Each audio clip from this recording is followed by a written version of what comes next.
Hello बच्चों, welcome back to Sanjeevani classes. मैं आपका एजुकेटर अंकित कुंवर। आज की इस वीडियो में हम क्लास 12 बिजनेस स्टडीज के पार्ट बी के कुछ टॉप 20 मोस्ट इंपोर्टेंट क्वेश्चन करने वाले हैं। आई होप आपने पार्ट ए देख लिया होगा। अगर आपने अभी तक पार्ट ए नहीं देखा है तो सबसे पहले आप पार्ट ए देखिए, जिसमें हमने ऑलरेडी 25 क्वेश्चन डिस्कस करे थे। आज की इस क्लास में जो भी मैं आपको पढ़ाने वाला हूँ, इस पीडीएफ का लिंक आपको डिस्क्रिप्शन बॉक्स में मिल जाएगा, वहां से आप इसको डाउनलोड कर लेना। ठीक है, तो स्टार्ट करते हैं आज की क्लास हमारी। सबसे पहला हमारा क्वेश्चन आ रहा है, एक्सप्लेन द रोल या इंपॉर्टेंस ऑफ फाइनेंशियल मैनेजमेंट। ठीक, फाइनेंशियल मैनेजमेंट के क्या क्या इंपॉर्टेंस है आपको वो बताना है। तो इसका इंपॉर्टेंस क्या है, देखो, financial management is the process of planning, organising, directing and controlling the financial resources of organisation. ठीक है, फाइनेंशियल मैनेजमेंट के अंदर हम फाइनेंस को मैनेज करते हैं। ठीक है, कहाँ से पैसा आएगा, कितना पैसा हमें इन्वेस्ट करना है, कितना प्रॉफिट हमें रखना है, कितना डिविडेंड के रूप में देना है, हम ये सब इसमें डिस्कस करते हैं। ठीक है, तो ये इसके कुछ इंपॉर्टेंस है। इंपॉर्टेंस का पहला इंपॉर्टेंस क्या है, इसका पहला इसका इंपॉर्टेंट डिसीजन ये है कि helps in financial decision making. ठीक है, फाइनेंशियल मैनेजमेंट हमारी फाइनेंशियल डिसीजन मेकिंग में हमारी मदद करता है। ठीक है, कैसे मदद करता है, हमें इसमें इन्वेस्टमेंट डिसीजन लेने पड़ते हैं, फाइनेंशियल डिसीजन लेने पड़ते हैं, डिविडेंड डिसीजन लेने पड़ते हैं। ठीक है, सेकंड पॉइंट इसका क्या है, इंश्योर्स अवेलेबिलिटी ऑफ फंड्स, कि आपके पास जितना भी फंड आपको चाहिए वो आपके पास अवेलेबल रहे, इसके बारे में इंश्योर करता है। ठीक है, थर्ड इसका क्या है, एफिशिएंट यूटिलाइजेशन ऑफ फंड्स, ये इंश्योर करता है कि आपके जो भी फंड्स है उसको आप एफिशिएंट तरीके से यूज कर पा रहे हो। ठीक है, इंप्रूव्स प्रॉफिटेबिलिटी, प्रॉफिटेबिलिटी को आपको इंप्रूव करता है। इसका अल्टीमेटली गोल इसका ये होता है कि कैसे शेयर होल्डर्स की वेल्थ को मैक्सिमाइज करना है। ठीक है, उसके बाद है फैसिलिटेट ग्रोथ एंड एक्सपेंशन, आपको ग्रोथ और एक्सपेंडेशन में आपको मदद करता है। ये फाइनेंशियल मैनेजमेंट के कुछ इंपॉर्टेंस थे। ये था हमारा फर्स्ट क्वेश्चन। अब चलते हैं हमारे नेक्स्ट क्वेश्चन पे। नेक्स्ट क्वेश्चन हमारा कह रहा है, what is financial planning. Financial planning क्या है आपको ये बताना है। ठीक है, आई होप आप दिख रहा होगा आपको अब। ठीक है, फाइनेंशियल प्लानिंग क्या होती है, मैं अगर आपको साधारण भाषा में बताऊं, फाइनेंशियल प्लानिंग का सिंपल सा मतलब ये होता है कि मुझे कितना पैसा चाहिए और वो पैसा कहां से आएगा। ठीक है, इसका मतलब मुझे कितना पैसा चाहिए और कितना पैसा, वो पैसा आएगा कहां से, ये फाइनेंशियल प्लानिंग इंश्योर करता है। ठीक है,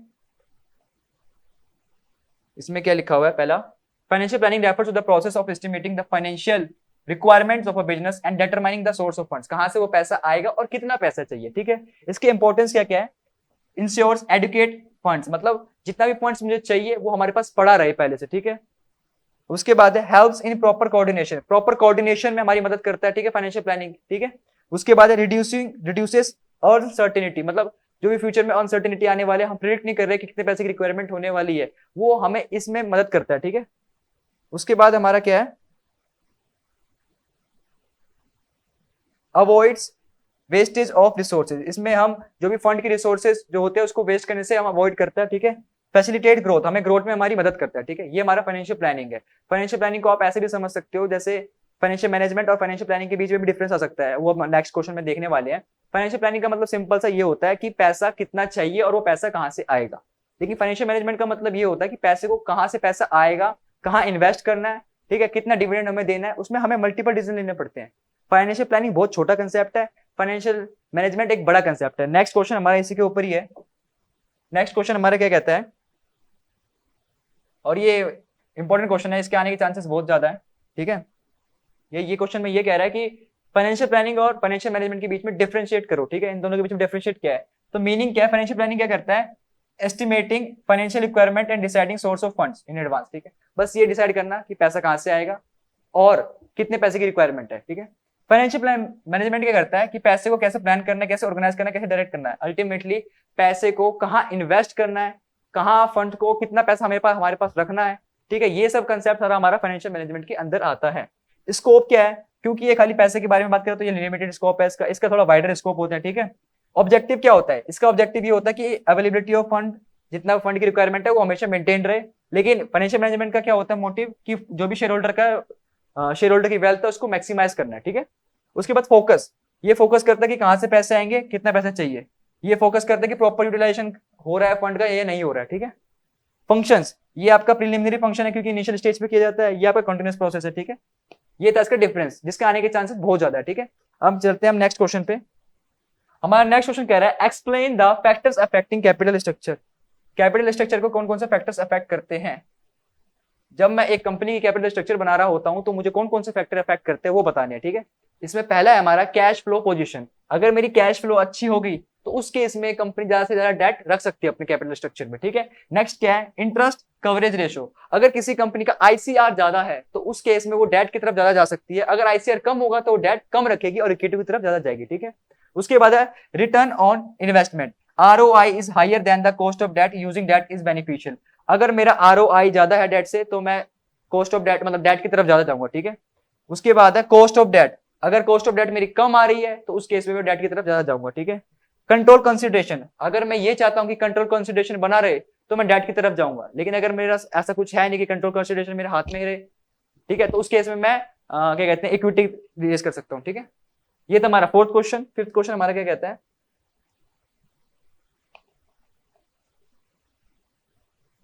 explain the types of financial market.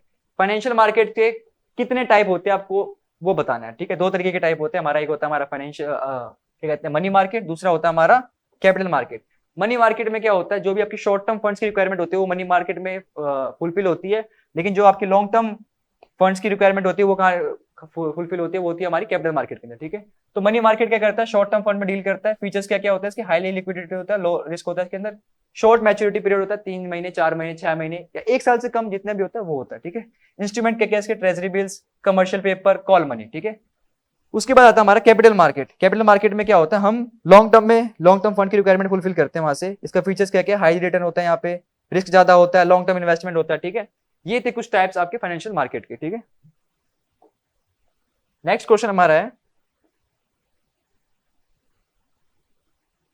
Explain the functions of a stock exchange. आपको स्टॉक एक्सचेंज के कुछ फंक्शंस वगैरह बताने हैं, ठीक है। स्टॉक एक्सचेंज का पहला फंक्शन क्या है, प्रोवाइड लिक्विडिटी एंड मार्केटेबिलिटी, ठीक है। ये लिक्विडिटी प्रोवाइड करता है सिक्योरिटीज को और मार्केटेबिलिटी प्रोवाइड करता है, ठीक है। उसके बाद क्या है, इंश्योर्स सेफ्टी ऑफ ट्रांजेक्शन, ये इंश्योर करता है कि जो भी ट्रांजेक्शन हो रही है वो सेफ तरीके से हो रही है, ठीक है।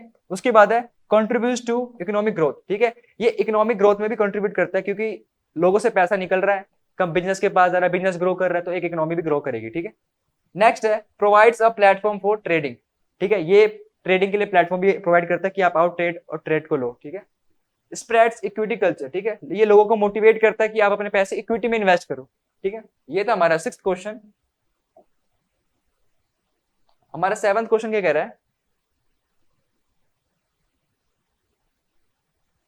Explain trading procedure on a stock exchange. एक स्टॉक एक्सचेंज में ट्रेडिंग प्रोसीजर क्या होता है वो आपको एक्सप्लेन करना है। तो पहला क्या होता है, पहले आपको करना होता है सिलेक्शन ऑफ अ ब्रोकर। आपको पहले अपना ब्रोकर सिलेक्ट करना है और वो ब्रोकर सेबी रजिस्टर्ड होना चाहिए, ठीक है। जो भी आप ब्रोकर सिलेक्ट कर रहे हो वो सेबी रजिस्टर्ड होना चाहिए।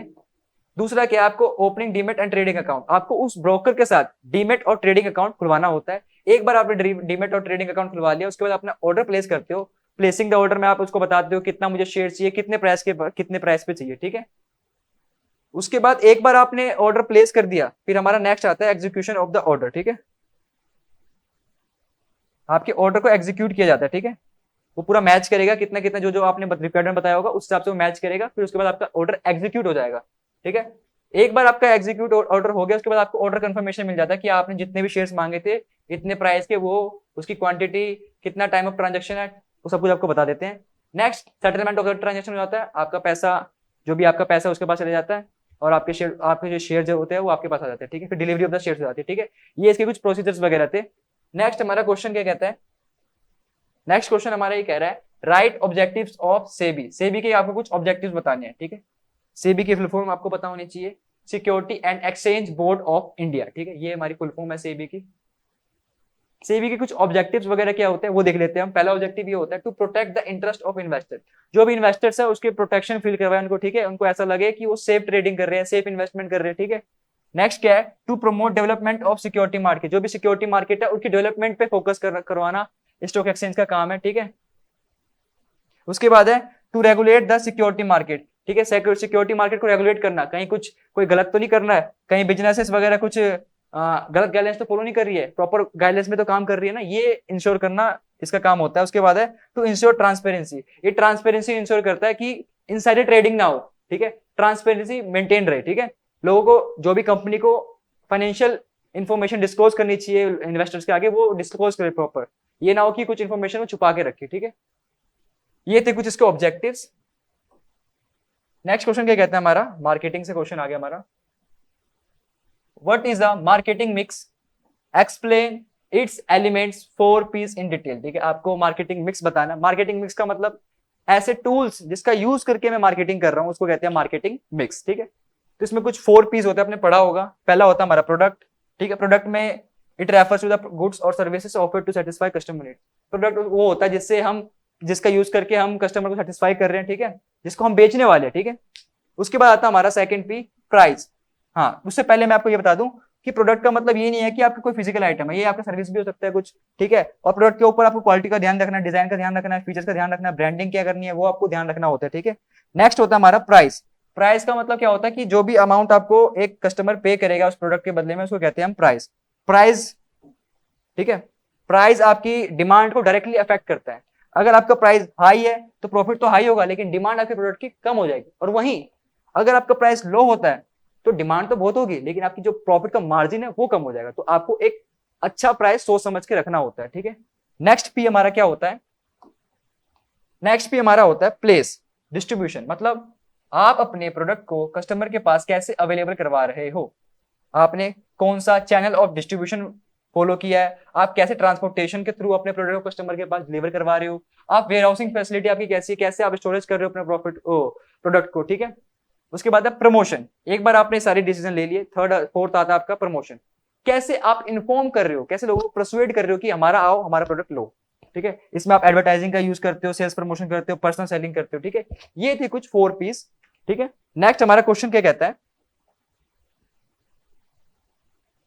थोड़ा मैं फास्ट जा रहा हूं क्योंकि ये मैं होप कर रहा हूं कि आपने पढ़ लिया होगा पहले, ठीक है। तभी आपको ये बेहतर समझ में आएगा। अगर मैं आपको ये इन डिटेल करवाने बैठ जाऊंगा तो बहुत टाइम लग जाएगा आपका, ठीक है। आपका एग्जाम 2-3 दिन बाद में ही है, ठीक है। पहला क्या है इसके अंदर, अब हाँ 10th क्वेश्चन हमारा क्या कह रहा है, explain the functions of marketing in detail. Marketing के फंक्शंस बताने हैं, ये भी एक इंपॉर्टेंट क्वेश्चन है, ठीक है। पहला फंक्शन क्या है इसका, gathering and analysing market information. आपको पहले मार्केट को एनालाइज करना है और उसको इन्फॉर्मेशन को इकट्ठा करना है, ठीक है।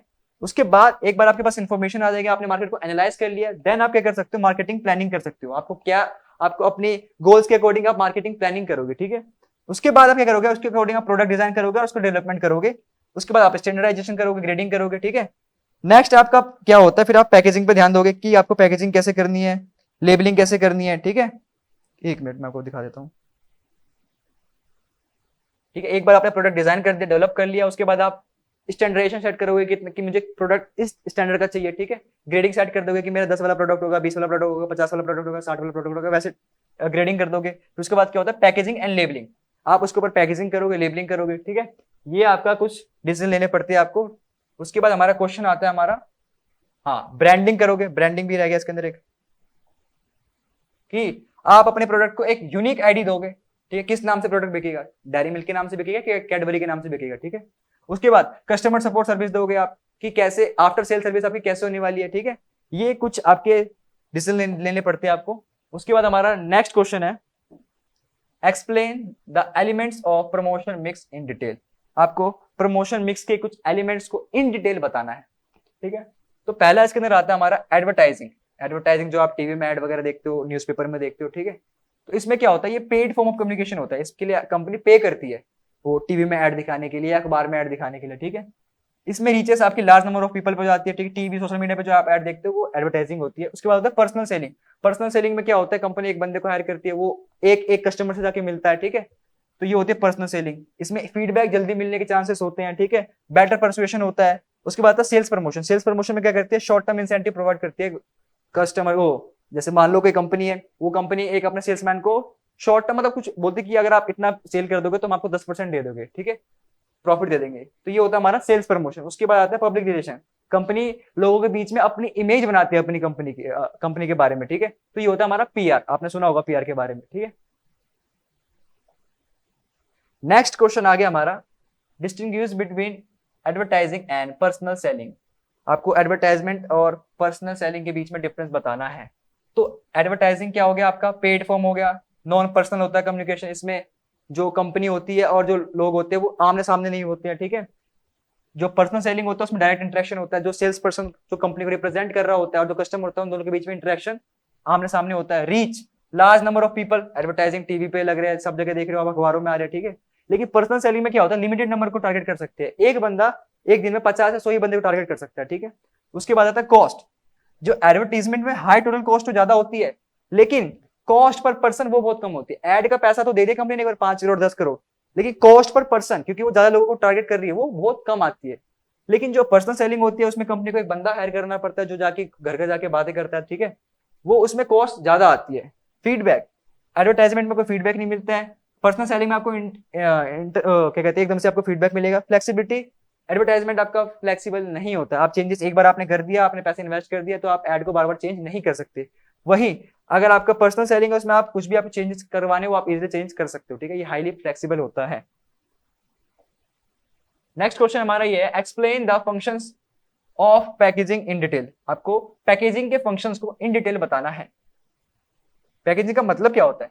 Packaging refers to designing and developing of a container और रैपर फॉर अ प्रोडक्ट, ठीक है। पैकेजिंग का मतलब ये होता है कंटेनर जो जिसके ऊपर हमारा जो प्रोडक्ट जिससे हमारा ढका रहता है उसको डिजाइन करना, ठीक है, और उसको डेवलप करना, इसी को कहते हैं हम पैकेजिंग। पैकेजिंग के फंक्शंस क्या क्या होते हैं? पैकेजिंग हमारा मदद करता है प्रोडक्ट आइडेंटिफिकेशन में। हम इजीली प्रोडक्ट को आइडेंटिफाई कर पाते हैं पैकेजिंग के जरिए कि ये मैगी का पैकेट है, ये यिप्पी का पैकेट है, ठीक है। प्रोटेक्शन ऑफ प्रोडक्ट, हमारे प्रोडक्ट को प्रोटेक्शन प्रोवाइड करता है। अगर मैं मैगी ऐसे सूखी ऐसे खुली में बेचूंगा तो वो प्रोटेक्टेड नहीं रहेगी, उसके ऊपर रैपर रहता है, ठीक है, वो पैकेजिंग होती है। कन्वीनियंस होता है, अगर मुझे एक स्थान से दूसरे स्थान पर लेके जाना है तो पैकेजिंग के जरिए मैं इजीली ले जा सकता हूँ उसको, ठीक है। उसके बाद है प्रमोशन, पैकेजिंग के थ्रू उस पर प्रमोशन भी करवा सकता हूँ मैं, ठीक है। लेबलिंग के थ्रू पैकेजिंग के ऊपर मैं कुछ भी एड रन करवा दूंगा, 25% एक्स्ट्रा, यहाँ की ट्रिप वहां की ट्रिप, ठीक है। प्रमोशन भी हम इजीली करवा सकते हैं, ठीक है। उसके बाद नेक्स्ट क्वेश्चन हमारा क्या कह रहा है, explain the physical distribution of physical distribution function in detail, ठीक है। आपको फिजिकल डिस्ट्रीब्यूशन इन डिटेल बताना है। फिजिकल डिस्ट्रीब्यूशन का मतलब ये होता है कि आपकी गुड्स की मूवमेंट कैसी हो रही है, ठीक है। Physical distribution refer to the movement of goods and the place from the place of production to place of consumption. जहां से प्रोडक्ट बना है और जहां पर कस्टमर के पास जा रहा है उसमें मूवमेंट कैसे हो रही है गुड्स की, इसको कहते हैं फिजिकल डिस्ट्रीब्यूशन। इसमें आपको फंक्शन क्या क्या होता है, पहला फंक्शन क्या होता है, ट्रांसपोर्टेशन। आप कौन सा ट्रांसपोर्टेशन यूज कर रहे हैं जिसके थ्रू आपका प्रोडक्ट प्रोडक्शन से जहां पे आपका प्रोड्यूशन फैक्ट्री है वहां से प्रोडक्ट कस्टमर के पास पहुंच रहा है। वेयर हाउसिंग, आपकी वेयर हाउसिंग फैसिलिटी कैसी है, कहां पे आप प्रोडक्ट को स्टोर कर रहे हो, ठीक है। नेक्स्ट आता है इन्वेंट्री कंट्रोल, आप कैसे इन्वेंट्री को कंट्रोल कर रहे हैं, कितने मिनिमम क्वांटिटी आप एक प्रोडक्ट की रख रहे हैं अपने वेयर हाउसिंग में, उसको कहते हैं इन्वेंट्री कंट्रोल। उसके बाद है ऑर्डर प्रोसेसिंग, कैसे आप ऑर्डर प्रोसेस कर रहे हो, ठीक है। इसमें होता है कि आपका ऑर्डर कैसे, जब आपको ऑर्डर रिसीव हुआ, रिसीव से लेके आप कब कितने देर में उसको डिलीवर कर रहे हो, सब कुछ ये इसके अंदर आता है, ठीक है। नेक्स्ट क्वेश्चन हमारा क्या आता है, difference between packaging and labelling, ठीक है। ये मोस्ट इंपोर्टेंट क्वेश्चन है, इसके भी आने के चांसेस बहुत ज्यादा है, इसको तो करके जाना, ठीक है। इसमें क्या है, पैकेजिंग और लेबलिंग के बीच में आपको डिफरेंस बताना है कि पैकेजिंग क्या है, लेबलिंग क्या है। पैकेजिंग का मतलब सिंपल है, वो रैपर जिसके ऊपर प्रोडक्ट रहता है। लेबलिंग का मतलब जो रैपर के ऊपर जो नेसेसरी इंफॉर्मेशन वगैरह होती है कि ये प्रोडक्ट का नाम क्या है, इसके अंदर इंग्रेडिएंट कौन कौन से है, ठीक है, कैसे इसका यूज करना है आपको, वो लेबलिंग होती है। जो उस पर लिखा होता है जितना कुछ रैपर के ऊपर, वो सारी लेबलिंग है, ठीक है। मीनिंग क्या है, it refers to designing and developing the container और रैपर ऑफ अ प्रोडक्ट, ठीक है। डिजाइन करना कंटेनर को, ठीक है, उसको हम कहते हैं पैकेजिंग। लेकिन उसके ऊपर providing the information about the product on the package, इसको कहते हैं लेबलिंग। रैपर के ऊपर नेसेसरी इंफॉर्मेशन प्रिंट करवाना, उसको कहते हैं लेबलिंग। पर्पस क्या होता है पैकेजिंग का, ताकि हमारा प्रोडक्ट प्रोटेक्ट रहे, अट्रैक्टिव लगे। लेबलिंग का क्या होता है कि इंफॉर्मेशन कस्टमर के पास, प्रोडक्ट की डिटेल्स पूरी कस्टमर के पास पहुंच सके। मान लो कुछ अल्कोहल वाला प्रोडक्ट है तो उसमें लिखा रहता है ना कि टोबैको इज हेल्थ इंजीरियस करके लिखा होता है, तो ये इन्फॉर्मेशन प्रोडक्ट के बारे में कस्टमर के पास पूरी इन्फॉर्मेशन रहे, इसलिए लेबलिंग करवानी जरूरी होती है। नेचर क्या होता है, it is the physical covering of the product, ठीक है, फिजिकल कवरिंग होती है, रैपर होती है। उसके बाद क्या, it is the written information on the package, ये जो रिटन इन्फॉर्मेशन होता है पैकेज के ऊपर वो होता है। फोकस क्या करता है, ये प्रोटेक्शन पे फोकस करता है, कन्वीनियंस होता है, प्रमोशन में हेल्प करता है। ये फोकस इसमें करता है डिस्क्रिप्शन पे, आइडेंटिफिकेशन ऑफ प्रोडक्ट, ठीक है, कि उस प्रोडक्ट के बारे में क्या क्या नॉलेज है वो बताता है, ठीक है। एग्जाम्पल हो गया bottle box wrapper of a product, printed details in the price of ingredients, expiry date, सब कुछ लिखा रहता है ना उसके ऊपर, ये आपका लेबलिंग होता है। उसके बाद क्वेश्चन नंबर 16, अच्छा ये हमारा कंज्यूमर लास्ट चैप्टर का क्वेश्चन है, एक मिनट।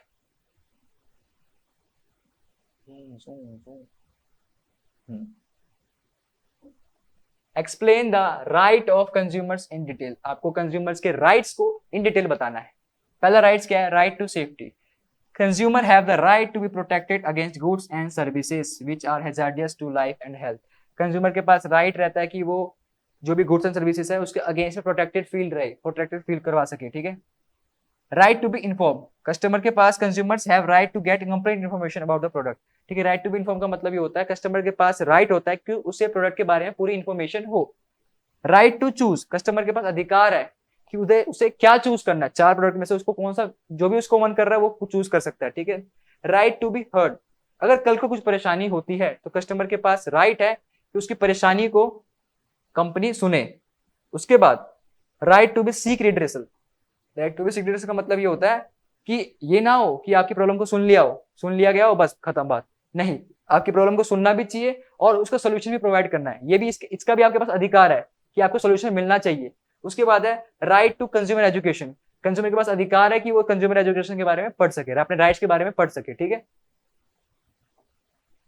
उसके बाद है explain the responsibility of consumer. अब कंज्यूमर की रिस्पॉन्सिबिलिटी क्या होती है? एक अच्छे कंज्यूमर की रिस्पॉन्सिबिलिटी ये होती है कि वो अवेयर रहे, कि मतलब एक मिनट वो अवेयर रहे। Consumer should be aware of their rights and market condition, consumer को ये पता होना चाहिए कि इस प्रोडक्ट का प्राइस कितना है और वो अवेयर रहे कि वो कौन सा प्रोडक्ट यूज कर रहा है।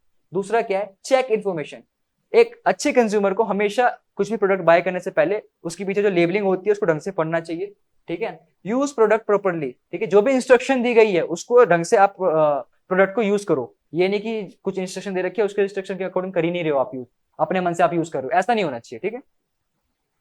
उसके बाद क्या कह रहा है? फाइल कंप्लेंट, फोर्थ कह रहा है हमारा फाइल कंप्लेंट। अगर कल को मान लो कुछ प्रॉब्लम आती है आपके साथ तो आप कंप्लेंट को फाइल करो, ये नहीं कि आपने अरे छोड़ना क्या हो गया, कोई दिक्कत की बात नहीं है, दूसरा प्रोडक्ट ले आते हैं हम, ऐसा नहीं होना चाहिए। आपको कंप्लेंट फाइल करनी है अगर आपको कुछ प्रॉब्लम वगैरह आती है तो, ठीक है। उसके बाद क्या कह रहा है? Explain the role of consumer organisation and NGOs. NGOs के और कंज्यूमर ऑर्गेनाइजेशन है उसके क्या क्या रोल है? पहला रूल इसका ये होता है रोल कि कंज्यूमर्स को एजुकेट करे अबाउट देयर राइट्स, कि उनके पास क्या क्या राइट्स है, ठीक है। प्रोवाइड लीगल असिस्टेंस, कल को अगर कोई कंज्यूमर कंप्लेंट फाइल कर रहा है तो उसको उसमें मदद करे, लीगल असिस्टेंट करे, ठीक है। कंडक्ट टेस्ट एंड रिसर्चेस, ठीक है, टाइम टू टाइम रिसर्च करते रहे, टेस्ट करते रहे, कौन सा प्रोडक्ट अच्छा है, कौन सा प्रोडक्ट लेना चाहिए, वो सब बताना चाहिए, ठीक है। फीडबैक देना चाहिए, फेयर फीडबैक, ठीक है। उसके बाद अच्छा, उसके बाद है रिप्रेजेंट कंज्यूमर। कल को अगर केस होता है तो कंज्यूमर कोर्ट में एक कंज्यूमर को रिप्रेजेंट करे, ठीक है, कि मान लो कंज्यूमर कह रहा है कि भाई मैं नहीं जा रहा केस लड़ने, ये मेरे साथ हुआ है, तो कंज्यूमर को रिप्रेजेंट कर सके, ठीक है। उसके बाद है create awareness campaigns, time to time awareness campaigns चलाते रहे जिससे कंज्यूमर जागते रहे, ठीक है। आपने ऐड सुना कि जागो ग्राहक जागो, ठीक है, ऐसे करके कुछ कैंपेन बनाते रहे जिससे कंज्यूमर को अपने राइट्स के बारे में पता रहे, ठीक है। उसके बाद है explain the redressal machinery under consumer protection act, ठीक है। आपकी जो भी आपकी प्रॉब्लम आई है उसको कैसे सोल्यूशन मिलेगा उसके बारे में हम समझते हैं, ठीक है। तो 3 टायर रिड्रेसल सिस्टम है इंडिया के अंदर। पहला डिस्ट्रिक्ट कमीशन, कल को आपके साथ कुछ भी प्रॉब्लम आती है प्रोडक्ट को लेकर तो सबसे पहले आप डिस्ट्रिक्ट कमीशन में जाओगे, वहां पे आप डिस्ट्रिक्ट लेवल पे कोर्ट फाइल कंप्लेंट फाइल करोगे, ठीक है। जब अगर मान लो आपका डिस्ट्रिक्ट कमीशन में कुछ बात नहीं बनती है देन आप जाओगे स्टेट कमीशन के पास, ठीक है। आप स्टेट कमीशन के पास डायरेक्ट नहीं जा सकते, आपको पहले डिस्ट्रिक्ट कमीशन के पास जाना चाहिए। अगर उन्होंने आपकी प्रॉब्लम सॉल्व नहीं करी है देन आप स्टेट कमीशन के पास जाओगे, और एक बार अगर आपकी स्टेट कमीशन ने भी बात नहीं सुनी, आपको हल नहीं मिला, आप सेटिस्फाई नहीं हो, देन आप नेशनल कमीशन के पास जा सकते हो और जहां से आपको गारंटीड सोल्यूशन मिल जाएगा, ठीक है। नेशनल कमीशन आपका लास्ट नेशनल लेवल पे होता है, लास्ट, यहाँ पे आपको सोल्यूशन मिलना ही मिलना है, ठीक है। पहले आप कहाँ जाओगे? डिस्ट्रिक्ट कमीशन में नहीं हुआ तो जाओगे स्टेट कमीशन में, स्टेट कमीशन में भी आपकी प्रॉब्लम को सेटिस्फाई नहीं हो रहे हो आपकी, मुझे सोल्यूशन नहीं मिला, देन आप जाओगे नेशनल कमीशन के पास, ठीक है।